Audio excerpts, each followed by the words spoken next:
Soil reinforcement techniques can be divided into two major categories: in situ soil reinforcement and constructed soil reinforcement. In the in situ reinforcement technique, the reinforcement is placed in an undisturbed soil to form a reinforced soil structure. Example: soil nailing, soil doubling, rock bolting, ground anchorage. In the constructed soil reinforcement technique, the reinforcement is placed at the same time as an imported or remolded soil is placed. Example: strips, mats, grids. Let us discuss about soil nailing technique. Soil nailing is a construction technique used to reinforce and strengthen the ground adjacent to an excavation. It involves the installation of closely spaced steel bars known as nails. As the construction progresses from the top to down, the soil nails are inserted into pre-drilled holes and then securely anchored in place with cement grouting. These nails are designed to withstand various forces including tension, compression, shear and bending moments. Soil nailing is particularly valuable in situations where limited access or challenging ground conditions make the use of other techniques difficult. It is also employed when existing slopes, embankments or retaining walls exhibit signs of failure. To ensure effectiveness, the soil nails must extend beyond the slip plane into the passive zone, typically reaching a depth of 4 to 5 meters. The spacing of the soil nails, whether in the horizontal or vertical direction, must be determined based on the soil strength. It is crucial to initiate soil nailing immediately after excavation to prevent any potential slope collapse. Delays in the installation process could compromise the stability of the soil slope.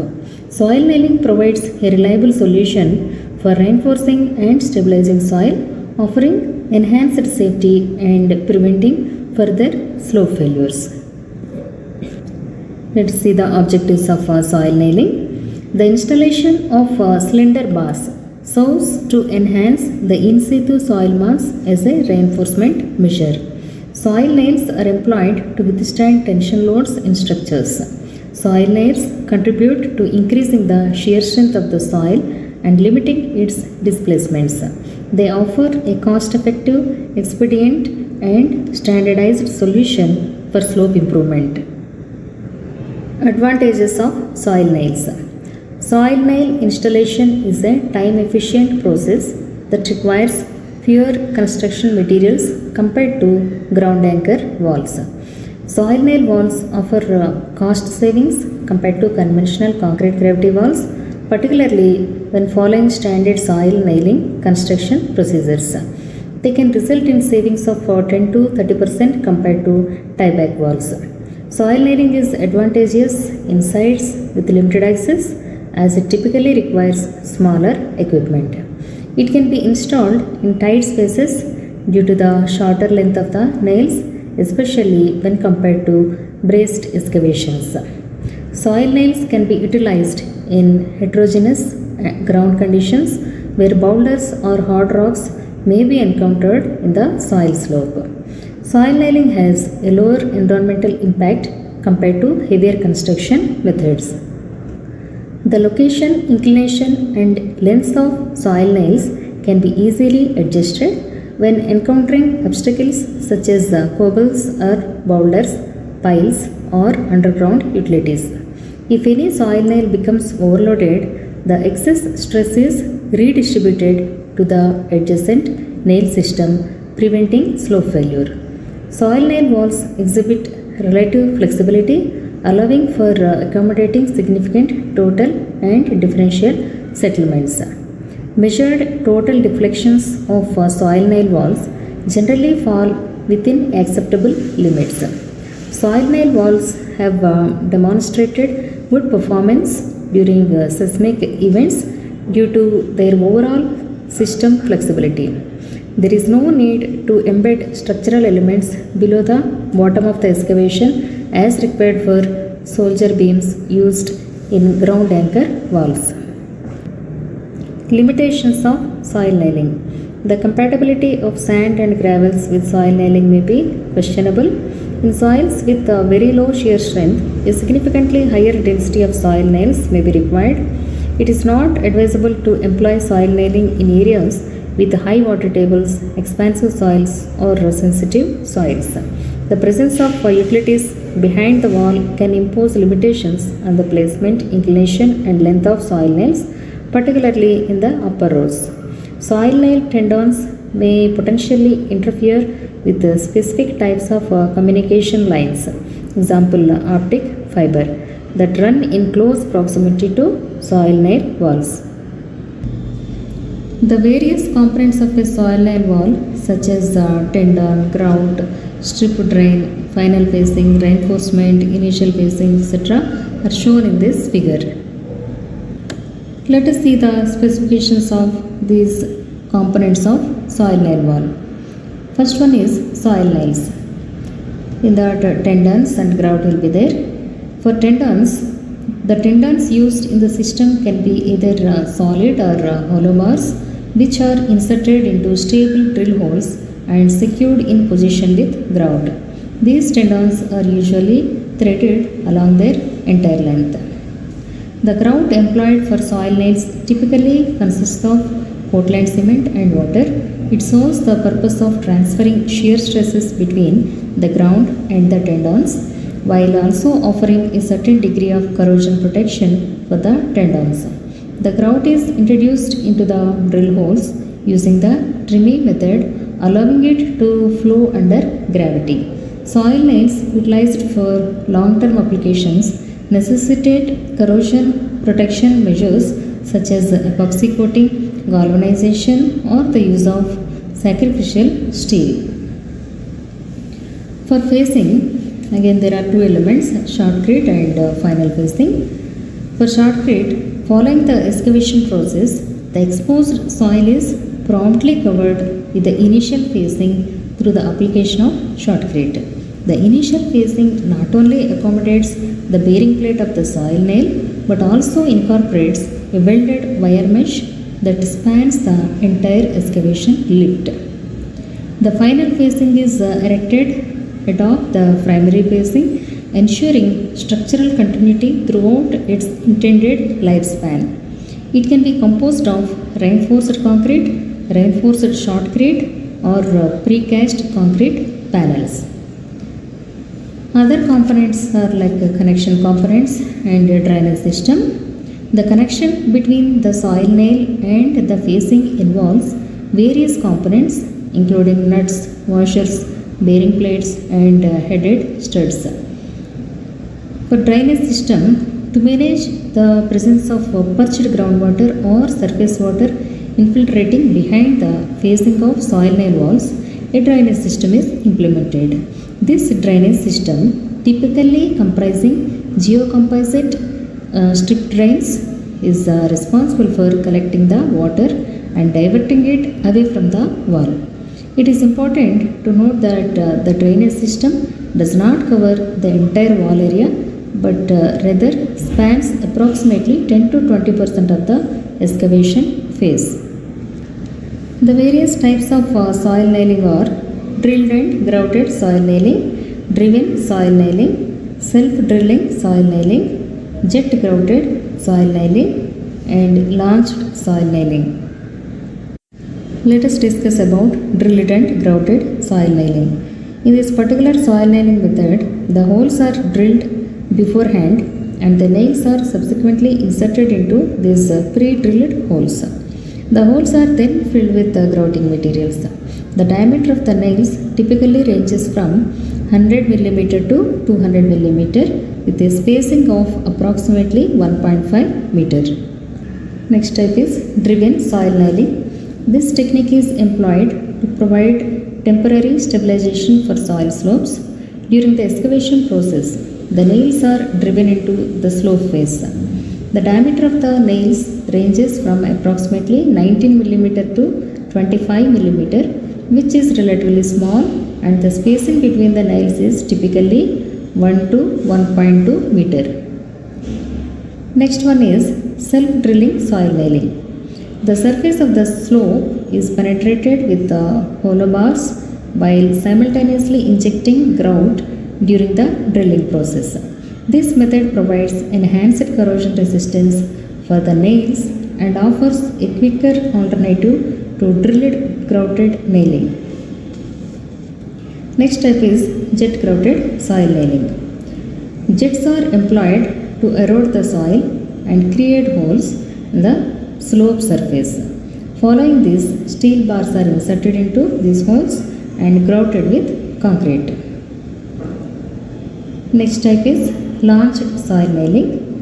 With this approach, the steel bars are driven into the soil using a single shot mechanism powered by compressed air. Although it is faster, controlling the exact length of the bar penetrating the ground can be challenging. This method is employed to strengthen a soil mass that is unstable or has the potential to become unstable. The diameter of the nail is 38 mm and its length typically ranges around 6 meter. Let's see the applications of soil nailing. Stabilization of existing retaining walls, tunnels, etc. Slope failure repairs, landslide remediation, stabilization of highway and roadway embankments and cut slopes. To construct highway embankments on hill slope, tunnel portals in unstable and steep stratified slopes, construction and retrofitting bridge abutments and wing walls, stabilizing over steep existing embankments, provide long-term stability to existing concrete structures without demolition and rebuilding costs, temporary excavation shoring. Let's see the construction procedure of soil nail wall. The construction process begins with excavation and, if needed, the installation of temporary bracing using conventional earth-moving equipment and hydraulic drills. Following this, holes are drilled at predetermined locations as specified by the design engineer to accommodate the soil nails. The equipment utilized for this task depends on the stability of the material in which the soil nail will be supporting. Once the holes are drilled, the soil nails are installed and grouted in their designated positions. Subsequently, a drainage system is established. Synthetic drainage is placed vertically between the heads of the soil nails, which are extended down to the base of the wall. These nail heads are commonly connected to a footing drain. To complete the soil nail wall, a layer of shotcrete is applied, bearing plates are installed, and a final facing is put in place. Now let us see the design considerations of soil nail wall. The design considerations of a soil nail system includes stability, serviceability, durability, economic considerations and environmental considerations. First we will discuss about the stability. It is important to evaluate the stability of a soil nail system over its intended lifespan. The design of the soil nail system should guarantee sufficient safety measures to account for all potential modes of failure. The next one is serviceability. The performance of a soil nail system should remain within limits where its movement does not impact its visual appearance or the effective functioning of adjacent structures, facilities or services. Next one is the durability. During the design phase, it is crucial to conduct an investigation into the environmental conditions to evaluate their impact on the long-term durability of soil nails.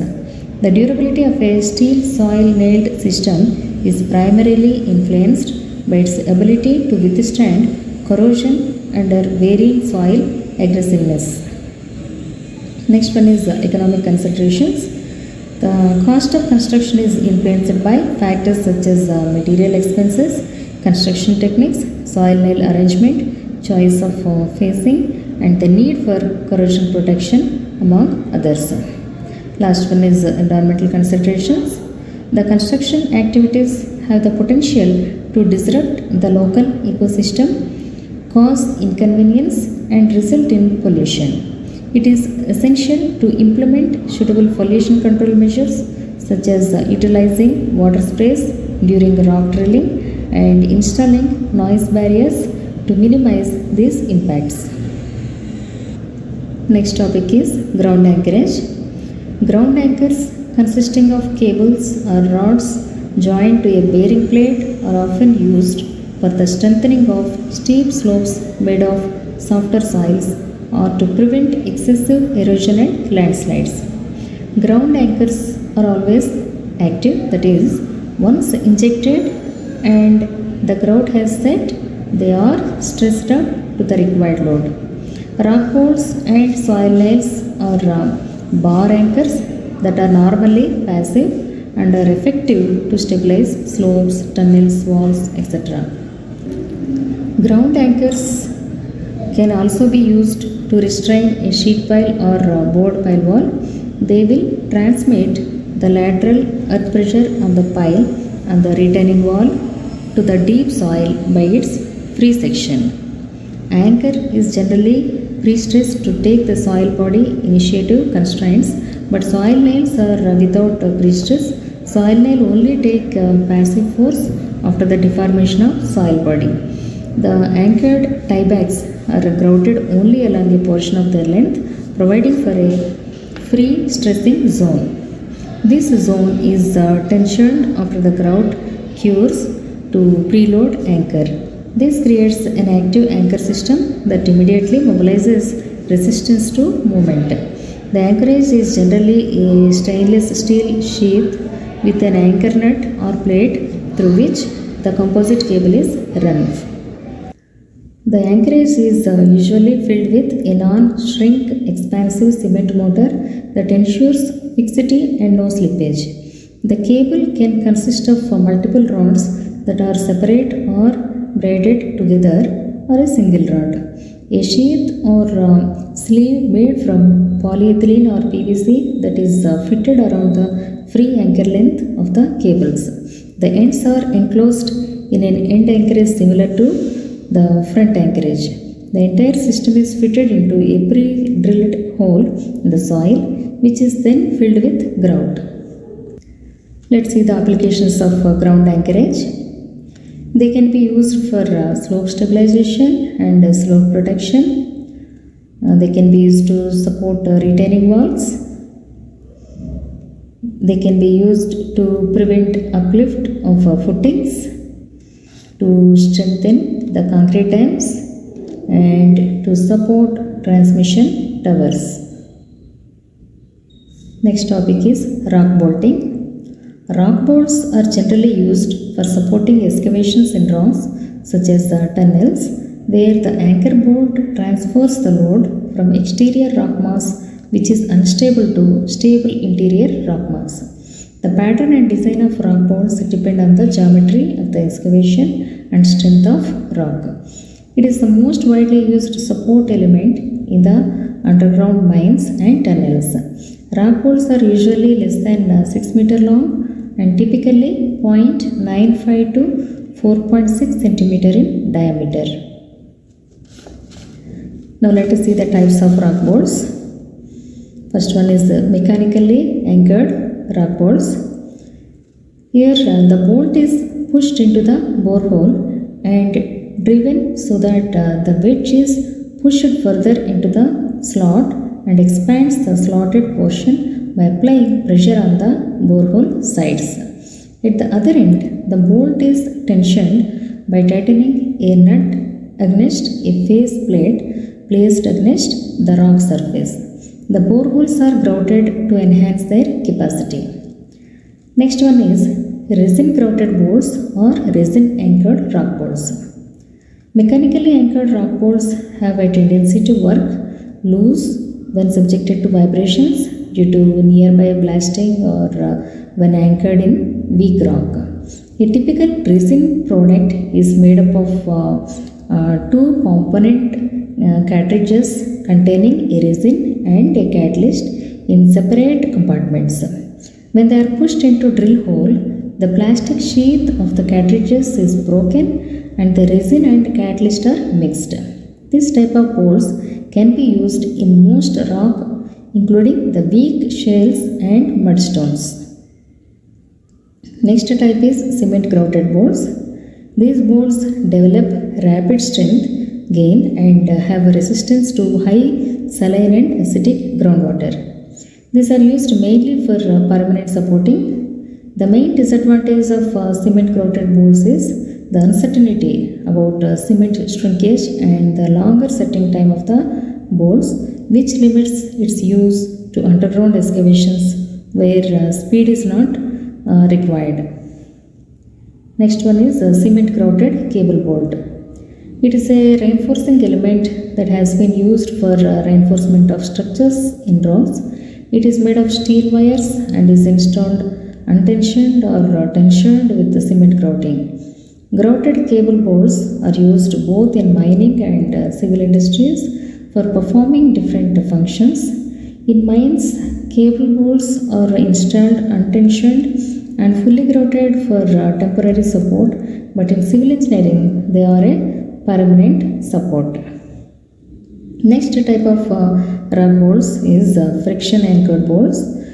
Frictional bolts are bolted using frictional resistance to sliding generated by a radial force against the borehole wall over the whole bolt length. Friction bolts stabilize the rock mass by the friction without needing any important auxiliaries like mechanical locking devices or grouting to transfer load to the reinforcing element. Both fully grouted and friction anchored bolts cannot be tensioned and therefore they have to be installed before any large movement takes place in the rock. They are easy to install, but corrosion may be a problem for long-term installations. Let us see the bolting principles. The binding effect of bolting is accomplished by different mechanisms. In that, first one is skin control. At the skin of the opening of underground excavations, where the strong and massive roof is essentially self-supporting, bolting is required to prevent local rock falls. Next principle is suspension. In many underground openings, a stronger unit that is largely self-supporting overlies a weak immediate layer. The weak layer tends to sag. In this situation, the roof bolts act to suspend the weaker layer. The bolts anchor the immediate roof to the self-supporting main roof by the tension applied to them.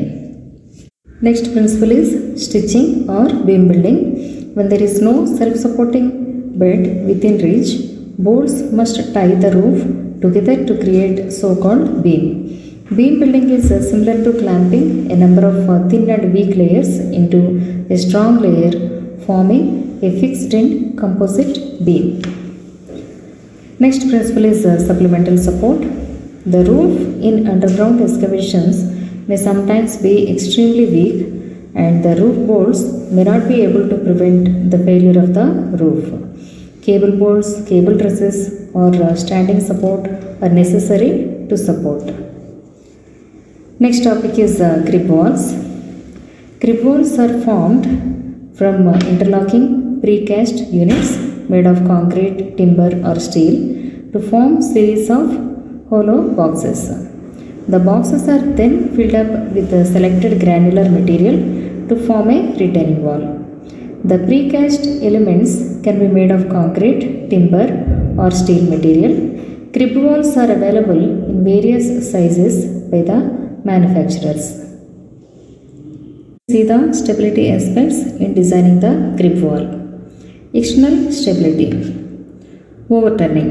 The resultant force on the base should lie within the middle quarter of the section.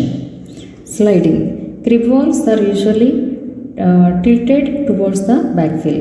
A sloped footing increases the resistance against sliding. Then bearing capacity.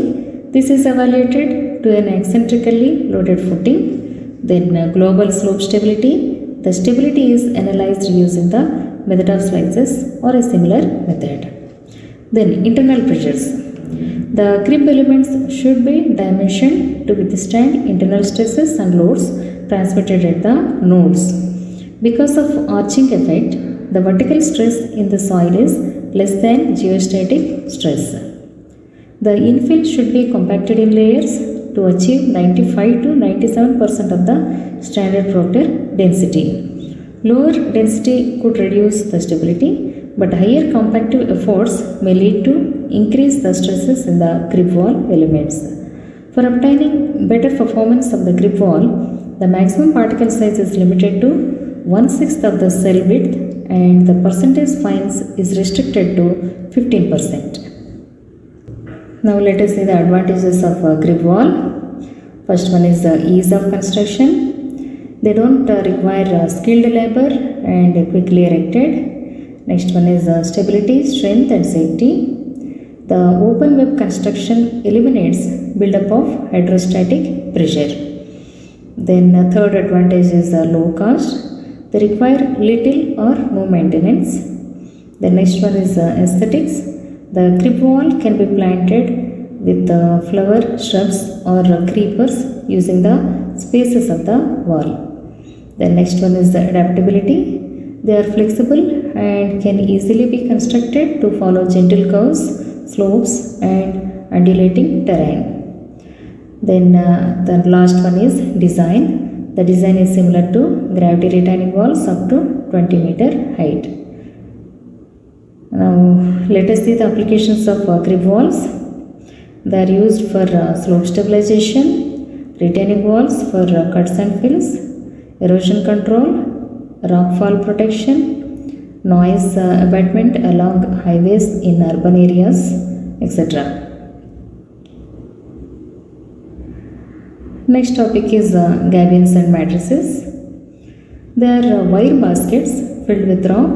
The term matrices is used for units which are thinner but larger in area.